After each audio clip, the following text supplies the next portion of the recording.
Viral wanita pura-pura melayat curi uang takziah berduka warga, berakhir digerebek. Sebuah video seorang wanita kepergok mencuri uang takziah milik warga yang berduka di Depok, viral di media sosial.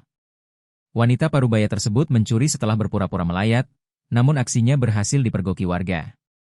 Pencurian ini terungkap setelah warga curiga hingga menggerebek rumah si pelaku wanita tersebut. Warga pun mendapati bukti amplop-amplop takziah sudah kosong disobek dan isinya diambil pelaku. Tampak seorang wanita parubaya tengah duduk di lantai sambil membongkar kantong plastik merah yang diduga miliknya. Berdasarkan keterangan video, aksi pencurian itu disaksikan beberapa orang warga. Hingga akhirnya korban mendatangi rumah pelaku. Saat dikonfirmasi, Kapolsek Beji Kompol Josman Haryanja mengatakan, saat ini aksi pencurian uang takziah itu sedang diselidiki. Sejauh ini, korban diminta untuk segera melaporkan kejadian ke polisi agar bisa lekas diproses.